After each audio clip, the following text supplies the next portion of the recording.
ছেলেদেরকে সুসংবাদ দিন, তার মানে বিপদে ধৈর্য ধারণ করতে হবে। প্রিয় ভাইয়েরা, ইন্নামাস সাবরু ইনদা সাদামাতিল উলা। বিপদে আমরা অনেক সময় প্যানিক হয়ে যাই, অস্থির হয়ে যাই, কি করব, হতাশ। না, মুমিনরা হতাশ হয় না, ধৈর্য ধারণ করে। কি করে? কি করে?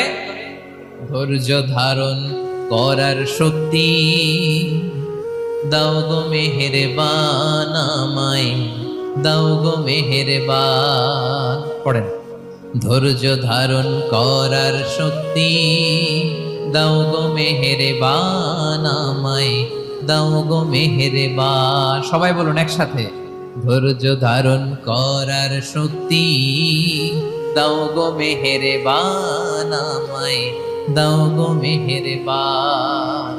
বুকের ভেতর ব্যথার নদী বইছে অবিরা, বইছে।